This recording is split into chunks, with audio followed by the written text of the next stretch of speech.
At so ayun, hi guys! Welcome back sa channel natin at ito na nga po sa episode 303 natin para kay season 4 natin kay Kalbo. At ayun, huwag na natin patagalin pa, simulan na natin yan. At ito nga dito tayo natapos kanina, yung sa pagbigay nito ni Raiden ng giant heavy cannon kay Puri Puri. At ito nga, talsik dyan yung mukha ni Puri Puri. At so now, ang continuation niyan is ito naman na. So dito, ay napa-atras talaga dyan itong si Puri Puri, pero nag-break din kaagad itong si Puri Puri. So kaya nga ito, nagulat dyan itong si Raiden kasi nga talagang nag-i-stay dyan sa ground niya. Ang si Puri Puri talagang hindi siya ganung nagba-back down. At ito nga ngayon, biglang tawa-tawa dito si Puri Puri. Grabe, parang sabog na yung mukha ni Puri Puri. At sabi niya nga dyan na hindi pa siya tapos, sabi niya ganyan, at hindi nga siya susuko. At ayun, yung mga bata nito ni Puri Puri talagang tingin-tingin lang sa kanya habang nakikipaglaban. But then maya-maya, ito nga ay medyo napapahinto na rito itong si Raiden. At isa-isip-isip niya na grabe, ang tindi na ito ni Puri Puri. Kasi yung specialty nga raw nito na Raiden ay yung pakikipaglaban sa close combat. At ngayon mukhang alam na raw ni Puri Puri yan na nasa malaking disadvantage siya. At ito nga yung sabi ni Raiden, pero ganun pa man rin, hindi raw siya susuko, hindi siya magre-retreat dahil sa alam niya na matatalo siya rito kay Puri Puri. But then maya-maya pa, ito nga tingin-tingin itong si Raiden dyan kay Puri Puri. Sabay sabi niya nga dyan, this man, there's no mistake, is fighting while protecting the prisoners. So yun, so nakikipaglaban itong si Puri Puri dyan kay Raiden para protektahan yung mga bata niya, yung mga nasa likuran niya. At so eto nga, hala, sige, tuloy-tuloy pa rin dito sa pagbibigay ng mga malalakas na mga pag-atake sa mabibigat na sundok.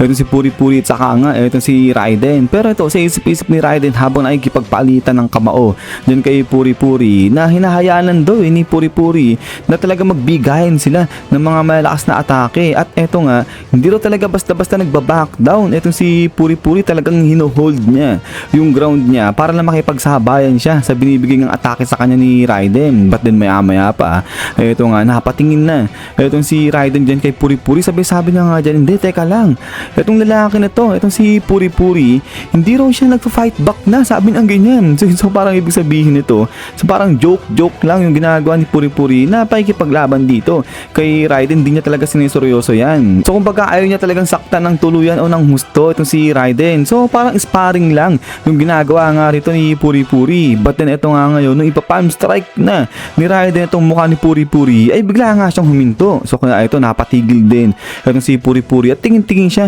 dyan sa may kamao ni Raiden. Ito, hinga-hinga itong si Puri Puri. Sabay maya-maya, ay ito nga, tumigil na ng tuluyan itong si Raiden. Sabi na nga dyan na tumitigil na siya. At ito ngayon, binaba niya na itong kanyang dalawang kamay. At grabe, usok-usok rito itong si Raiden. At ayun nga, napahinto rin si Puri Puri. Nagulat siya sa ginawa ng pag-stop neto ni Raiden. Sabay maya-maya, ay ito nga, napasigaw na yung isa sa mga bata ni Raiden. Sabi niya nga dyan, na bakit tumigil itong kanilang boss, napupush back na, natatalo niya na itong si Puri Puri. But then maya-maya pa, ito nga, nagsalita na itong si Raiden. Sabi niya nga dyan na hindi naman daw pala masamang tao itong si Puri Puri, at di naman daw malabo yung mata niya para hindi niya makita itong bagay na to. But then maya-maya pa, ito nga, katahimikan para rito kay Puri Puri sa kay Raiden. Talaga nagtititigan lang itong dalawa na to. At ito ngayon, biglang sabi ni Raiden, sige ganito, pagkakatiwalaan niya raw itong si Puri Puri, ibibigay niya yung kanyang fate kay Puri Puri kung paano niya i-approach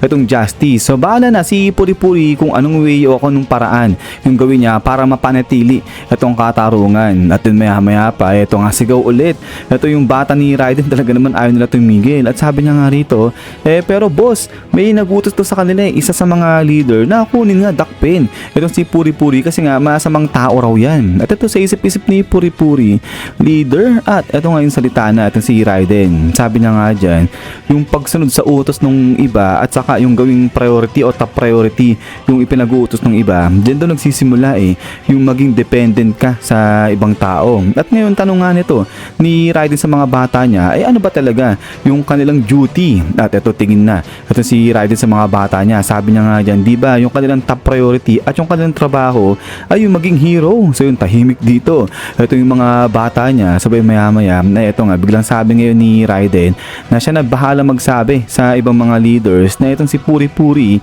ay talagang hindi siya masamang tao. At saka wala daw ibang makakapagsabi niyan at makakapag-decide kung di sila na nandiyan mismo sa battlefield. So lalo na siya kasi siya yung naipaglaban dyan kay Puri Puri. At ito nga ngayon, biglang talikod na itong si Raiden. Sabi niya nga dyan, sasabihin niya sa sa mga leader pa ng new organization na itong si Puri Puri, isang tunay na hero talaga siya. At ito nga ngayon, tingin-tingin si Puri Puri dyan kay Raiden, sabay-sabi na nga dyan na maraming salamat dito kay Raiden. At yun, pagkatapos nga niya na ito nga talikod na, itong si Raiden, paalis na siya at ayun, salita na rin. Itong si Puri Puri, baling siya dyan sa mga bata na, sabi niya nga dyan, okay, sige, dahil maayos na yung lahat, ay bumalik na sila sa kanilang special training doon sa kanilang training center. At yun, pagkatapos nga niya, boom, dito, yung mga bata nito ni Puri Puri, lahat yung mga boys niya, sumasama na doon kay Raiden, pupunta na sila sa new organization. So kaya ito, napasigaw si Puri Puri, sabi na nga dyan, hoy, hindi dyan, sabi na ganun dito sa mga bata niya. Pati na pagkatapos nga niyan,